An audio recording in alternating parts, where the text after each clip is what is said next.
Welcome to your next lesson. We're continuing to load our trucks. In the last lesson we did some work on a load board and spoke with the broker. Here comes a very responsible and long-awaited moment. What to do when we found a load that works for us and we're ready to book. Step 1. Verbally book the load. Once you have agreed on the price and other details with the broker, you need to verbally confirm that you're ready to take the shipment. At these moments you can simply say, "Alright, let's book it," or "Okay, let's go for it," or just "Okay, send it over." If the broker didn't ask for your MC number at the beginning of the conversation, they will definitely ask for it at this point. I'm saying your MC number because as a dispatcher you are a representative of your carrier and you work on behalf of their company. Before sending the load over to you, the broker should check the MC number in a carrier database. These databases usually have information on how many months or years the company has been operating on the market, whether the company has violations, bad reviews, whether the license is active, and so on. The final decision depends on the broker. For example, some brokers work only with companies that operate for more than 6 months. Some brokers work only with companies with more than 5 trucks, and so on. If the broker for some reason is not willing to give the load to your carrier, there is not much you can do, and most likely you'll have to look for another one. When we get to the lesson on negotiating, we'll take a closer look at the points at which you can get what you want through proper communication and persuasion techniques. But if all is well and the broker gave you the green light, it's time to work on the documentation. After verbal agreement to book a shipment from both sides, there are 2 possible options to proceed. Option 1. Your carrier has already worked with this broker in the past, he has all the required documentation, the agreement between the companies is already signed, and all he has to do is send you the rate confirmation. It's an official document confirming that this carrier is assigned to transport this load. We'll come back to this document and look at it in detail. First, let's look at second option. Option 2. Your carrier has never worked with this broker and you need to do a setup. Doing a setup or getting set up means that you need to exchange a number of documents in order to start cooperation. Now we're going to look at these documents. Suppose you're booking a shipment with a new broker. He checks your MC and says, "We need to get set up. Let me send you a setup packet. What's your email?" In this situation, the setup packet means the document packet the broker will send you via email to fill out. What do? Give him your email and wait for the documents. Before hanging up, be sure to get the broker's name and a contact phone number. Often, when you call a brokerage company, you will come across an auto attendant, a voice menu which will then most likely transfer you to the first available representative. To avoid wasting time looking for the right person, it's better to immediately get their direct phone line or their extension. This is their internal company phone code, which you can enter after calling the main line and switch to it. So, we verbally agreed on a load with the broker, provided them our email address, and received a setup packet. Well, actually I just found a random old packet in my past emails. Generally, setup packets come in completely different forms and each one is designed differently. The 2 main options are an online packet or a single PDF document like the one in front of me. For online packets, brokers usually buy a subscription to a software program that allows them to send, process and store all the setups in one convenient program. Those who don't want to pay for the software simply attach the PDF file to the email. I don't recommend printing it out and filling it out by hand, it just seems like extra work to me. It's much more convenient to use a PDF editor, a program that allows you to edit and sign PDF documents. I use this one, you can see the name here in the top, it's free. I started using it years ago and I just kind of got used to it. You might want to use some official paid ones, you can use Adobe, it's up to you. Let's go over this set of documents. So the company we received this from is called S&H Transport. First page is a certificate of membership in Transportation Intermediary Association. This shows that they're a distinguished member in good standing, so it's not really necessary, but they just want you to know that they're a legitimate broker and they're part of such an association. We don't have to do anything with this. Next page, once again, certificate of membership has qualified or exceeded the strict qualifications to be considered a best broker affiliate. This is the National Association of Small Trucking Companies. So once again, this is just for the image. They want to show you that they're qualified, they're a good broker, and you should work with them. Once again, we do nothing. Next page, general information. This is not necessary, once again, but it's good. They put their legal name, SNH Transport Incorporated, their full address, all the phone numbers, their MC number, USDOT number, Federal ID. So Federal ID is another name for Employer Identification Number. You already encountered this document. This is the EIN, so they're putting the EIN number, and established in 1994. So once again, they're just trying to show that they've been around for a very long time and they're a serious broker. They even provided credit references. So these are probably some large transportation companies that they partner with, and you can call the phone number and get a credit reference about this company. Okay, moving on to the next one. What do we have here? Addendum to broker carrier agreement. So we haven't seen the agreement itself yet, but here is an addendum. This is SNH Transport Quick Pay program. So we haven't actually got to the information on the payments yet, but if you remember from a previous module, we said that brokers typically pay carriers within 30 days. Those carriers who don't want to wait can opt for a factoring company, which will pay them upfront, but some brokers will also offer quick pay. So basically, if your carrier doesn't use factoring but still wants to get paid faster, the broker will give them this option for a small fee. So by quickly scanning this document, I see that they're offering payment within 3 business days, excluding weekends, for 3% of the gross amount of the approved freight bill. So they'll charge 3%, and instead of 30 days, they'll pay for in 3 days. You can check with your carrier if they want this. We can get this page signed and go for the quick pay option. Actually, the good part is that with the quick pay program, we can choose which load we want to get paid for faster. So say a carrier is running out of funds and for some reason, and maybe needs some extra cash fast, they will ask you to request quick pay on the next load, and if the broker has such an option, like this broker, you can do it just for that single load. So that's convenient. You can check with the carrier and then fill out this page, request quick pay. Okay, moving on. They provided their certificate of insurance for review. Usually I would just check the policy. Let's see where it is. I would just check the dates on the policy, check that it's active. Obviously this is an old rate confirmation. I probably got it in 2018 or 2019, but if this were a rate not a rate confirmation, if this were a carrier packet that you got today, you would just go and make sure that the policy is still active on today's date. Okay, next page. Whoa, what is this? Okay, they decided to include an extract from the Federal Motor Carrier Safety Administration database from FMCSA. I mean, once again, this is not typical, but they can include anything they want in a carrier packet. We can see this company is very serious about their reputation and they want you to know it. It's likely they just want to prove that all the information they've written about themselves is true, and here's the proof. An excerpt from the government database. Okay, very good.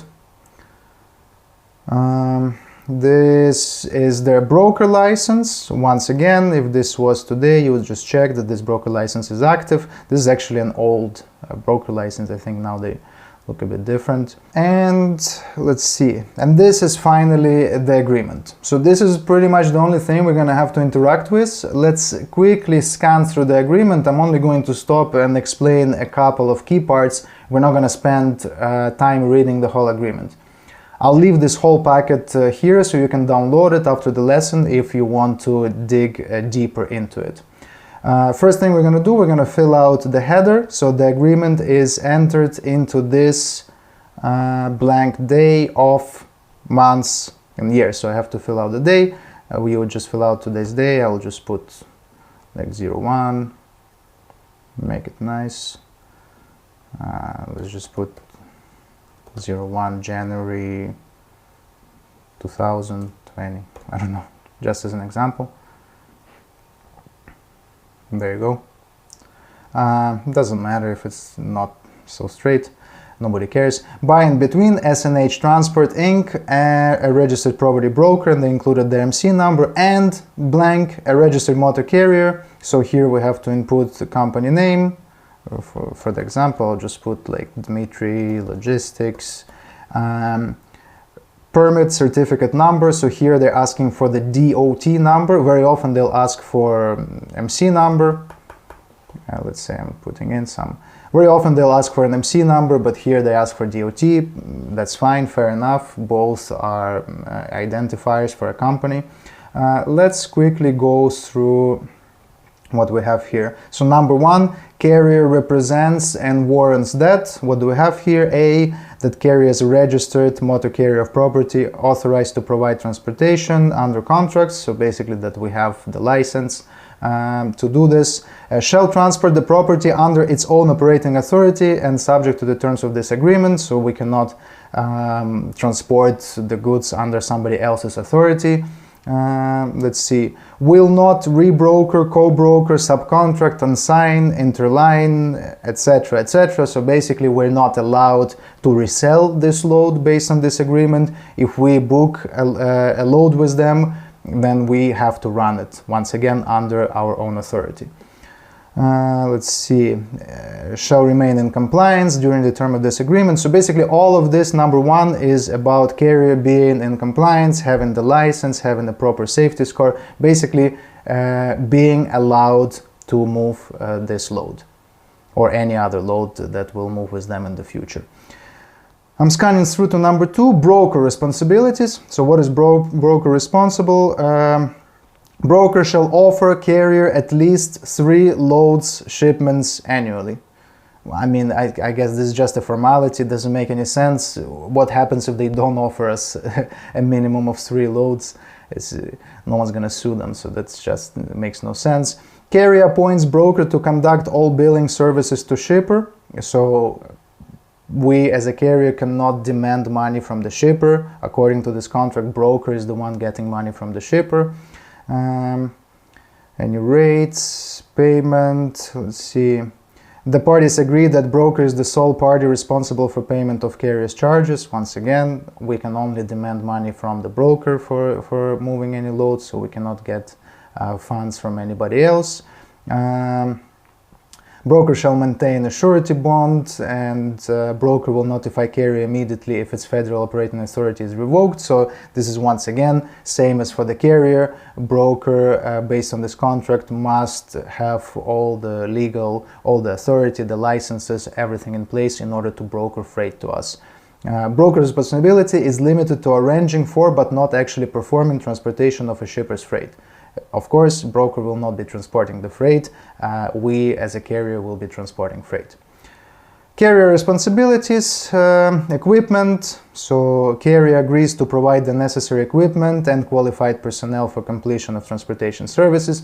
So clearly we as a carrier are not going to demand that the broker provides the equipment. We are going to be providing the equipment and moving the load. Carrier shall be responsible for all shipments subject to the terms and conditions of the Uniform Bill of Lading. Okay, that makes sense. Loss and damage. Carrier shall additionally indemnify broker from all loss, damage, or costs. So if the product is damaged, or if we lose the product, or if we damage the product, broker will not be responsible. The carrier will be responsible. This is okay, this is standard.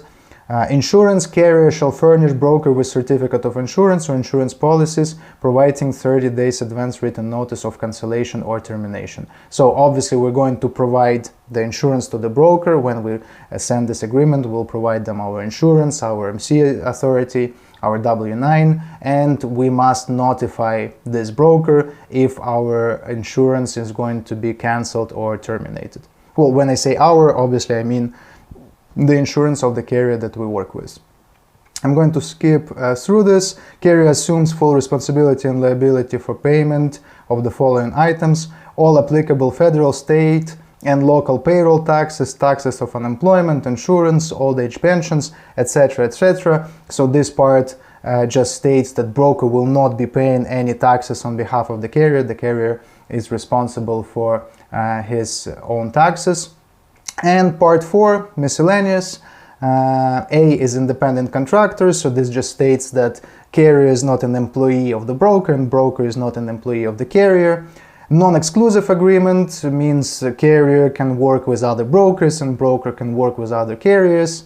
A waiver of provision, disputes. Actually, disputes is interesting because the parties agree to jurisdiction of the federal and state courts at York, Pennsylvania. So this broker is based in Pennsylvania, in the city of York, and in case of any court procedures, in case of any disputes, the carrier will have to go to court of Pennsylvania to sue this broker. So they are the ones structuring the agreement, so we have to agree to these terms. No back solicitation, confidentiality, this is all very, very standard. I'm not going to stop on any more of these points. And at the end here we have a signature form. It's already filled out on the broker site. As you see, the signature is electronic. In the US, you can sign agreements online with an online signature and exchange them by email.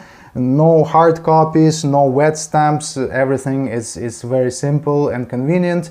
So depending on your agreement with the carrier, you might have the right to sign this yourself, or you may have to fill everything out and then send it over to somebody for signing. If you do need to sign the agreement, this PDF editor I'm using has a sign option, so I can create a new signature and I can either write it out, I don't know, for example, Dimitri, and one of the signatures would be this, or I can draw, actually use a mouse to proper sign it, just like I would do on paper, and put my legal signature.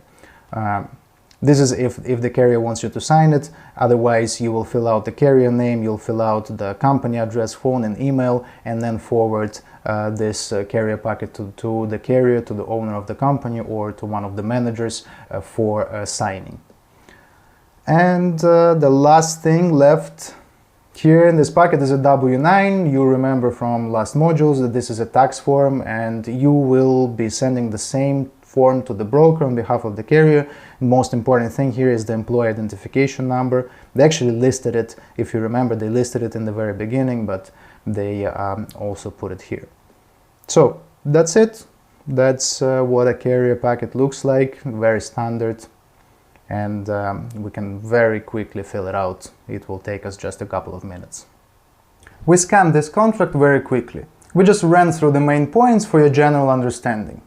Why don't we focus on the contract, read every word and analyze every detail? Well, because a dispatcher is not a lawyer. Dispatcher's job is to fill out paperwork for booking cargo, not to deeply analyze every contract. Our job is to make sure we sign a contract with a real broker with an active license and a good credit history. And we did that. If you start working in a trucking company or you start providing dispatch services to a new customer of yours and they give you special instructions, something they want you to pay attention to when you sign a contract, then of course you'll read through and look for those specifics. Otherwise, you just have to run your eyes over it and get it signed. When you get a carrier packet, you need to fill it out in the shortest amount of time possible and move on to other tasks. The broker won't wait hours for you to sign the document. They will turn around and give the shipment to somebody else. And yes, I understand that reading contracts is important, but in the realities of the dispatcher's job and the required speed of completing tasks, it's unrealistic to do so. That's it.